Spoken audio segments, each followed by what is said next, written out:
What's going on, everybody? Horror DJ back with another Battlefield 3 video full of death, explosions, and fun. The only way Battlefield 3 can bring it. Now today, I'm bringing you a little team deathmatch. A pretty good match for me. 17-4. Obviously, my team won. I was playing with a couple of the 84th guys. And I'm not quite sure what the game was thinking, but it pretty much put every decent player on the same team. Now, I know that the game tries to average out whatever happened in the last game and connect it together so that the games are fair, so that there's actually, not... So basically what happened in this game doesn't happen all the time. But obviously it's flawed because the game before that, some of the really good players got in late, some of the good players didn't have very good games. And it went from, I believe the game we were playing before this was a rush match to a team deathmatch. Now, the way that they've got the rotation in the DICE servers now, obviously it promotes playing all the different game types, and that's great. But when you've got people that are really, really good at rush or really, really good at conquest, and you throw them in a team deathmatch, sometimes they're not as good. People aren't always great killers. Some people are way better at playing the objective and helping their team with supplies and such. And, they're not straight out killers in the game. I mean, sure, they'll get some kills here and there, but I think it's obviously it's a flawed system. And when they convene to, I don't know, I think they're going to have a meeting with Level Cap and Pone Star and some other people sometime soon. Hopefully that's one of the things that they talk about.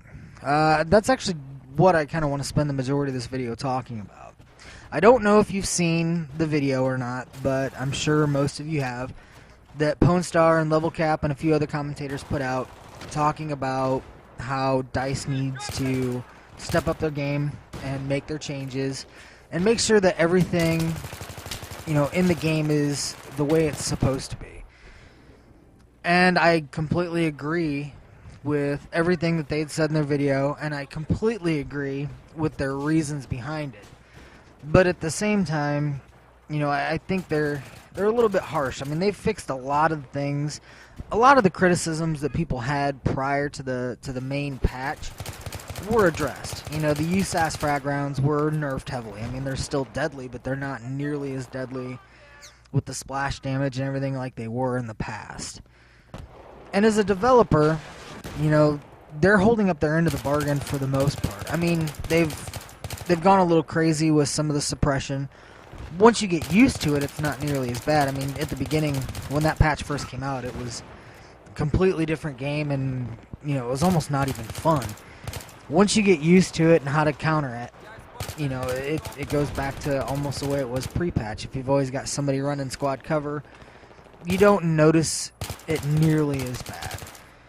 Now, I know that they're going to nerf some of the actual suppression, which will definitely help.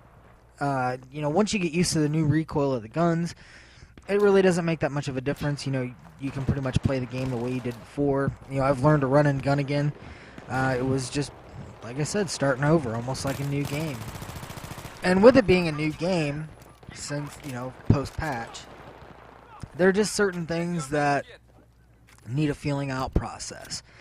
Now, when they switched up a lot of the stuff with the guns, and I don't even know if it was a problem pre-patch, just people weren't using the underslung rail, mass heavy barrel dart glitch. I don't know if it was there before, but, it's here now. And there's quite a few ways of counterbalancing that. Playing servers where that's a banned gun. The guy may get a couple kills with it, but, they keep running with it, they're going to get booted. You don't have to worry about it. Keep your distance. Yeah, it's got some different good range, but at the same time, it's easy to pick people apart with a shotgun. Just stay moving, and you can put more bullets down round than they can, because it's almost like a pumped action shotgun. So, there's ways of getting around how that gun is overpowered. Do I think it should be fixed? Heck yeah. Definitely want it to be fixed, but I don't know if, all of the demands and all the craziness that's been going on is completely necessary. They know about the problem. They're going to end up fixing it. It's just it's an inconvenience that we have to deal with right now. Now, their other major complaint was that they wanted some privacy stuff for the battle log. And that I completely agree with. I'm a small-time YouTube guy. I have, I think, 35, 36, 37 subs or something like that. And there's been more than one time where people have come in that have watched my videos, come in and done some dirty crap, or, you know, killed me, knifed me, whatever they've done, and then I get a message about it, trolling, you know, troll a little, haha, put that on YouTube, whatever. Hey, I get it, you know, hey, you killed a YouTuber, you killed a YouTuber who has, you know, virtually no subs and gets maybe 100 views a video. Good for you, but it's not going to make you famous. You know, and it's doing the same thing to Level Cap. We're doing the same thing to Pwn Star for Hire. Even if you do kill them in a match, usually they're talking about other stuff. It's not the fact that you killed a guy that's on YouTube. It's not the fact that you killed somebody YouTube famous. Making that YouTube money has nothing to do with it. You know, it's not going to make you some kind of a pub star. All it's going to do is show that, you know, you beat him once. You beat him once, but could you consistently do it? Probably not. And if you do, good for you, man. It means you're a good player. Go get yourself a PVR and make your own channel and get yourself that YouTube money. It's all part of the game. You know, people live and die in the game. That's why it's a video game. It's not real life. That would kind of suck if everything on YouTube and you got one death and it was over. Man, I think I'd put a half a video out. This video's wrapping down. It's almost over, guys. Look, if you can, you know, support those guys with their attempt. Watch the video, throw it up a like. You know, if you can, connect your Twitter to your YouTube and tweet it so that the developers, because it's the video is going directly to the developers too. You know, hopefully they'll get something accomplished, but I don't know. It's all part of the game for right now. They'll get it fixed. That's the end of the video, guys. Hope you enjoyed it. Later.